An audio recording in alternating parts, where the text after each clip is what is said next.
What happens when one of Hollywood's most respected actors walks onto a late-night stage expecting a thoughtful conversation, but finds himself ambushed instead? That's exactly what unfolded when Jon Stewart turned a seemingly ordinary interview into a confrontation that left Denzel Washington doing something no one thought they'd ever see, walking off the set without looking back. The night had started with high expectations. The studio audience buzzed with anticipation. After all, Denzel Washington, a two-time Academy Award winner and living legend, was the guest. The plan was to discuss his latest film, a heartfelt drama that had already stirred conversation among critics and fans alike. When Denzel walked out, the applause was thunderous. He smiled, shook Jon's hand, and took his seat, calm and composed. For a moment, everything seemed perfectly normal. Then came the first question. "So, Denzel," Jon began, leaning forward with his trademark smirk. "Your new movie's getting a lot of buzz, but some people say it's just another feel-good story that doesn't really say anything important. What do you say to that?" The air in the room shifted. The tone was wrong, too sharp for an opening line. Denzel's eyes narrowed just slightly, though his expression stayed composed. He took a brief pause before replying, his voice measured and calm. "Well, Jon, I think people saying that probably haven't seen the movie yet. It's a story about family, struggle, and finding your way when life falls apart. I'm not sure what's unimportant about that." Jon gave a short, knowing chuckle. Not the kind that warms a room, but the kind that belittles. Sure, but come on, family drama, overcoming obstacles, the hero's journey, we've seen this 1,000 times. Don't you think, as an artist, with your platform, you should be doing something more, challenging people, making them uncomfortable? The tension thickened. Denzel leaned back slightly, his hands folded, eyes fixed on Jon. When he spoke again, his voice was low, but carried unmistakable weight. "With all due respect, Jon, who gets to decide what's challenging? You, a critic who watches movies for a living but has never made one? I've been doing this for over 40 years. I've played kings and killers, heroes and villains. I don't need anyone telling me which stories are worth telling." Applause erupted. The crowd was firmly with Denzel, but Jon wasn't ready to back down. If anything, he seemed to relish the pushback. Okay, I hear you," he said, raising his hands in mock surrender. "But let me push back on that. Isn't it a little convenient that you keep making movies that appeal to everyone? Safe movies. When's the last time you took a real risk?" Now Denzel's patience was thinning. His tone hardened. "Every role is a risk, Jon. Every time you step onto a set, every time you try to bring a character to life, you put yourself out there. But I think what you're really asking is why I'm not making the kind of movies you want me to make. And that's not a question I'm interested in answering." Jon laughed again, dismissively this time. "Come on, don't be so sensitive. I'm just trying to have a real conversation here. Isn't that what we do on this show? We don't just pat people on the back and sell their projects." The word selling hung in the air like a slap. The audience went quiet. Denzel didn't move, just looked at Jon, eyes steady, jaw set. "So that's what you think I'm doing here?" he asked, his voice controlled but cold. "Selling something?" "Sure, I mean, that's what these interviews are, right? You come on, talk about your movie, tell a few stories, people buy tickets. It's marketing." The mood turned icy. The audience shifted uncomfortably. Denzel leaned forward, gripping the armrests of his chair. "You know what, Jon? I came here expecting a conversation with someone who respects the work, someone who understands what it takes to pour your heart into something meaningful. Instead, I'm sitting across from a man who thinks he's the smartest person in the room." With that, Denzel stood up. The crowd gasped as he calmly removed his microphone, set it on a chair, and walked off stage without a single glance back. Jon tried to joke, but the laughter never came. The silence said it all. That night, it wasn't just an interview that ended. It was a moment of reckoning about respect, ego, and the price of underestimating a man who's built his life on dignity. The studio lights burned bright, but the air was heavy. You could feel the tension even through the camera lens. Jon Stewart's trademark grin wavered for a split second before he forced it back. "Hey, I'm just asking questions. That's my job," he said, trying to sound casual. Denzel Washington's calm finally cracked. His voice rose, not in anger, but in conviction. "No, Jon, your job is to have a conversation. But that's not what you're doing. You're trying to make yourself look clever at my expense. And I'm not going to sit here and let you do that." The energy in the room shifted. The audience froze. The crew didn't move. Cameras kept rolling, unsure whether to cut or stay live. Jon let out an awkward laugh, his go-to defense. But this time, it fell flat. "Denzel, come on," he said, nervously waving his hand. Can we just... What?" Denzel interrupted sharply. "Can we just pretend you didn't insult my work? That you didn't just call me a sellout on national television? No, Jon, we can't just do that." Jon's face turned red.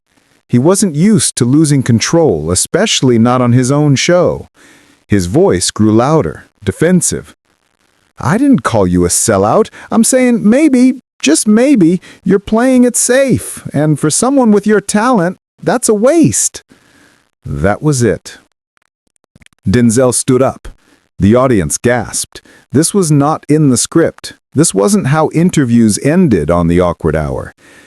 "You want to know what's a waste, Jon?" Denzel said, looking down at the host, who suddenly looked very small in his chair. "Wasting my time sitting here while you tell me how I should live my life and do my job. You sit behind this desk every night and judge people. You tear them down. You think you're some kind of gatekeeper for what matters. But you're just a talk show host, and I don't have to listen to this." The silence that followed was absolute. Jon opened his mouth to respond, but no sound came out. He glanced toward his producers, but they looked just as frozen as he did. "I came here in good faith. I came to talk about a project I care about, a film that dozens of people worked their hearts out on, and you turned it into this. So I'm done." He unhooked the microphone from his jacket and placed it gently on the chair. "Denzel, wait, come on," Jon stammered. "Let's just take a breath." "No," Denzel said firmly. "You don't get to disrespect me and then ask me to calm down so you can save face. That's not how this works." Then he turned toward the audience, his expression softening. "I'm sorry you all had to see this," he said sincerely. "You came here for a good time, and you deserved better than what happened tonight." And finally, he looked back at Jon. "You should know better." With that, Denzel Washington walked off the stage. For a moment, no one moved. The audience didn't know whether to clap or stay silent. Then a few people began applauding, softly at first, then louder, until the entire studio rose to their feet, giving him a standing ovation as he disappeared behind the curtain. Jon sat there stunned, his face pale under the stage lights. He looked at the camera, then down at his notes, and finally back at the empty chair where Denzel had been sitting moments earlier. We'll be right back," he muttered, his voice trembling as the show abruptly cut to commercial. But to understand how the night spiraled into chaos, you'd have to rewind to the start of the interview, because at first, everything had seemed normal. Jon had opened with his usual monologue, cracking jokes about politics before introducing his guest. Denzel walked out in a tailored suit, composed and commanding as ever. They shook hands, exchanged smiles, and took their seats. Jon began with what sounded like praise, but even then, there was an edge in his tone. You've been making movies for decades. You've done action, drama, you've directed, you've done it all. So at this point, what drives you? Is it just about the paycheck now, or is there still some fire left? The implication landed hard. Denzel smiled politely, but his eyes said he'd caught it. The fire's never gone out, he replied. Every project I choose means something to me. Money isn't what gets me out of bed in the morning. Jon nodded with that half-smirk of his. Right. Of course. But you have to admit, some of your recent choices have been a little safe. Like maybe you're not taking big swings anymore. That was the first jab. And though Denzel handled it with grace, it was clear Jon wasn't done. What looks safe to you, Denzel said evenly, might be incredibly challenging to someone else. I don't make movies to impress critics or talk show hosts. I make them because they resonate with me. And from that moment, the spark was lit. What began as an interview was about to become a showdown no one would forget. The audience had clapped for Denzel's last answer, a mix of relief and admiration echoing through the studio. But Jon Stewart wasn't finished. He leaned forward, elbows on the desk, eyes locked on his guest. "But don't you think you have a responsibility?" he asked. "You're Denzel Washington. When you sign on to a project, it means something. People listen to you. Shouldn't you use that influence to push boundaries, to challenge the status quo?" That was when the mood shifted. Denzel's patience, steady until now, began to fray. You could see it in the small things, the way he adjusted his posture, how his easy smile hardened at the edges. "Jon," Denzel began slowly, his tone calm but firm, "I've spent my entire career pushing boundaries. I've played characters that made people uncomfortable, that forced audiences to confront things they'd rather ignore. But I'm not going to apologize for also making movies that bring people joy. They give them hope. The world is hard enough. If I can make something that helps someone get through their day, that's not selling out. That's being human." The audience erupted in applause. It was a perfect answer, thoughtful, grounded, sincere. But Jon wasn't ready to let it end there. "Okay," he said, raising his hand slightly, "but let me play devil's advocate here." The audience groaned softly. Everyone knew that phrase was never the start of something good. Some people would say that playing it safe is actually irresponsible. When you've got the kind of platform you do, the wealth, the respect, and you choose not to challenge anyone, you're wasting that privilege. The word privilege hung in the air like a slap. Denzel's eyes narrowed, his entire demeanor changing. "Privilege," he repeated slowly. "You think what I have is privilege?" Jon tried to double down. "Well, yeah, you're one of the biggest stars in the world. You can get any movie made that you want. That's privilege." Denzel's voice dropped to a low, steady tone that somehow carried more power than shouting ever could. "You know what privilege is, Jon? Privilege is sitting behind that desk and judging people without ever having walked in their shoes. Privilege is assuming you know someone's journey because you read a headline or watched a clip. I've worked for everything I have, every single thing. I don't owe you or anyone an explanation for the choices I make." The audience erupted again, louder this time. They were firmly with Denzel. Jon could feel it, the energy turning against him, but his ego wouldn't let him back down. "I'm not attacking you," Jon said, his voice rising. "I'm just trying to have an honest conversation about the state of cinema and your role in it." "My role?" Jon shot back, his voice cutting through the noise. "Who made you the judge of what my role should be? You make jokes for a living. I create art. We are not the same." The line landed like a thunderclap. Jon's face flushed deep red. You could practically hear the producer screaming in his earpiece to cut to commercial, but he pressed on. "That's not fair," Jon protested. "I respect what you do. I'm just saying maybe you could be doing more." "More?" Denzel repeated, his patience gone. "I've made over 60 films. I've won every major award. I've trained young actors, directed, produced. What more do you want from me?" Jon spread his hands helplessly. "I just think—" "No," Denzel interrupted sharply. "You don't get to tell me what you think I should be doing with my career. You don't get to sit there in your comfortable chair with your writers feeding you lines and judge how I live my life." The audience went silent now, completely captivated. This wasn't entertainment anymore. It was raw, real. "I'm not judging you," Jon said, his voice softer now, trying to regain footing. "I'm trying to push you to think bigger." "Push me?" Denzel echoed, genuine disbelief flashing in his eyes. "You think you need to push me, Jon? I don't need your permission. I don't need your approval. I've been pushing boundaries since before you had your first show." Jon tried to pivot, desperation creeping in. "Look, maybe we got off on the wrong foot. Let's talk about the movie. What's it about?"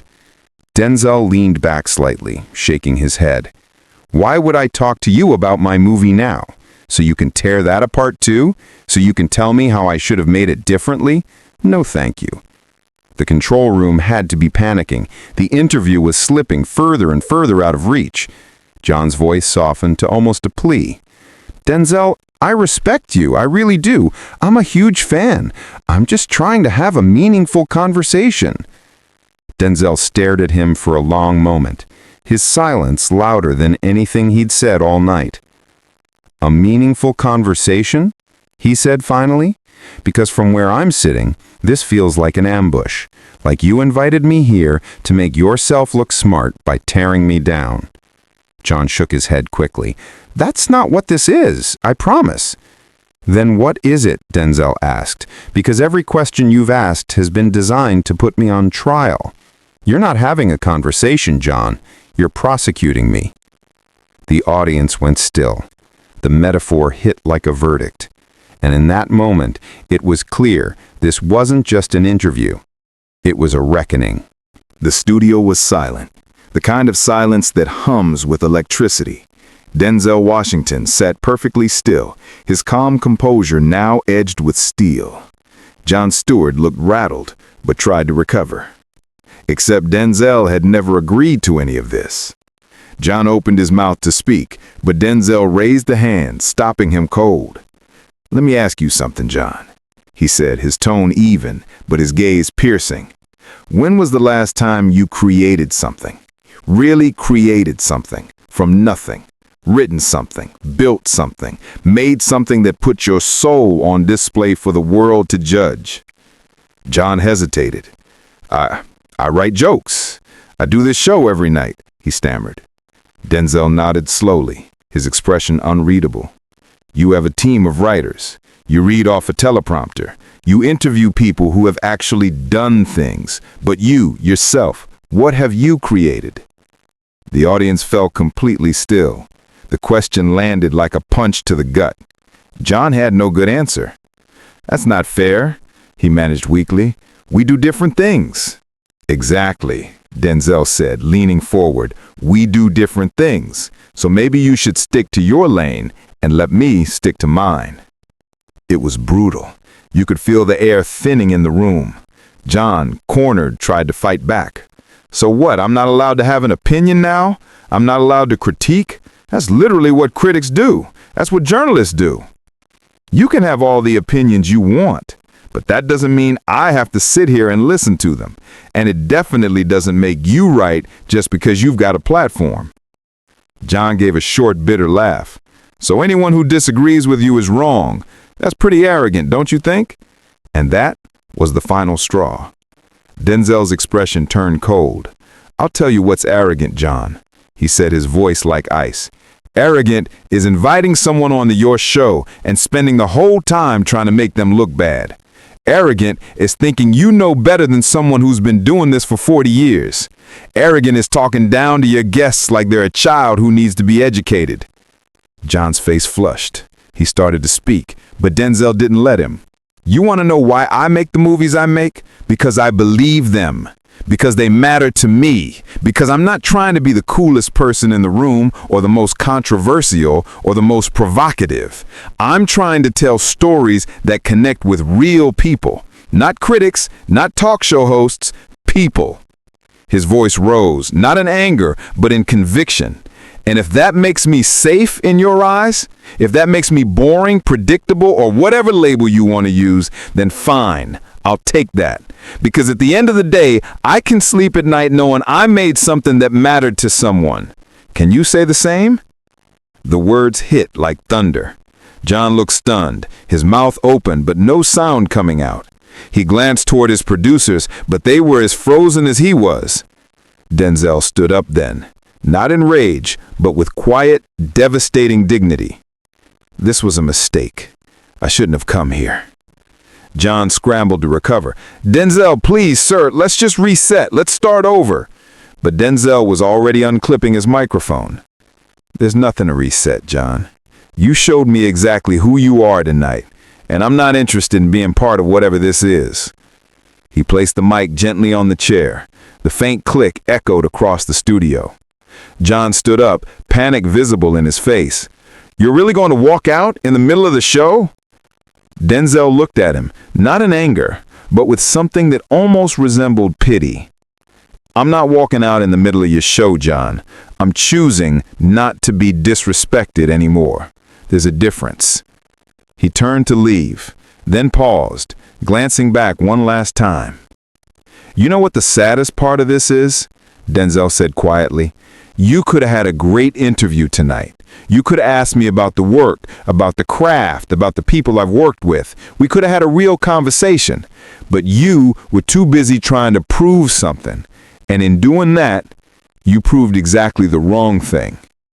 And with that, Denzel Washington walked off the awkward hour stage for the last time. The studio stood frozen for a heartbeat. Then, like a wave breaking, the audience rose to their feet in thunderous applause. It wasn't polite clapping. It was fierce, emotional, earned. The kind that said everything words couldn't.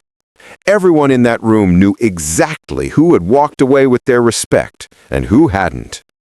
Jon Stewart stood alone on his stage, his show, his rules. But none of it mattered anymore. The spotlight still burned, the cameras were still rolling, yet the room no longer belonged to him. Denzel Washington had left it behind, and with that, Jon had lost control of the audience, of the moment, and perhaps of something far deeper, his credibility. As the cameras finally touched a commercial, Jon slumped into his chair. His producers rushed in, speaking in frantic whispers, trying to figure out how to salvage what was left of the night. But there was no saving it. The damage was done. Denzel Washington had just done what few in Hollywood ever dared. He had walked away from a bad situation with his dignity intact. And the host who had tried to diminish him was left standing in the wreckage, small, petty, exposed. When the show returned, the energy was gone. Jon tried to joke, tried to reset the tone, but every line fell flat. The laughter was forced. The audience wasn't with him anymore. They weren't laughing at Denzel. They were thinking about him, about what they'd just seen. A masterclass in self-respect, a lesson in grace under fire, a reminder that knowing your worth sometimes means walking away. What made it powerful wasn't rage or theatrics. Denzel hadn't stormed off or shouted. He didn't throw a fit or hurl insults. He simply recognized that he was being disrespected and removed himself from it, calmly, completely. That takes more strength than most people realize. Anyone can yell. It takes true composure to say, "This isn't for me," and leave with your head held high. The contrast between the two men couldn't have been clearer. Denzel, even when frustrated, never lost control. His voice stayed steady. His words were sharp but respectful. He spoke truth, without venom, without ego. Jon, on the other hand, kept insisting he was just asking questions, just having a conversation. But everyone watching could see through it. Those weren't real questions. They were thinly veiled attacks, criticisms disguised as curiosity, ego masquerading as intellect. And when Denzel refused to play along, when he calmly dismantled every passive-aggressive jab and called the game what it was, Jon had nothing left to stand on. He couldn't hide behind his jokes or his smirk anymore. The audience's reactions told the whole story. At first, they'd been excited to see Denzel, a living legend. Then confusion crept in as Jon's tone grew sharper. The energy in the room changed from admiration to discomfort. And when Denzel stood his ground with quiet authority, the crowd shifted decisively to his side. By the time he walked off that stage, they weren't just clapping for a celebrity. They were clapping for a man who knew exactly who he was. What unfolded that night wasn't your usual talk show drama. It wasn't a celebrity outburst or a late-night joke gone wrong. It was something deeper, about respect, dignity, and boundaries. About knowing when a conversation stops being honest and starts being exploitative, and about having the courage to walk away from that, even when the cameras are rolling and millions are watching. Denzel Washington didn't need the awkward hour. He didn't need Jon Stewart's platform, approval, or validation. He had already proven himself 1,000 times over. But that night, he proved something else, something even rarer. He showed that sometimes the most powerful thing a person can do is simply refuse to participate in their own diminishment. Jon Stewart learned that lesson the hard way. He thought he could push one of Hollywood's most respected actors into a corner, challenge him, make him look small on national television. Instead, he revealed his own insecurity, his own need to tear someone else down to feel relevant. And when Denzel calmly dismantled every week-ended argument, when he stood up, removed his microphone, and walked off that stage with quiet grace, he exposed Jon for what he truly was, not a fearless interviewer or a clever critic, but a man who mistook having a platform for having wisdom. The walk-off became legendary, not because it was explosive, but because it was real. It wasn't scripted, it wasn't performance. It was pure truth, unscripted and undeniable. That night, Denzel Washington reminded the world why he isn't just a great actor.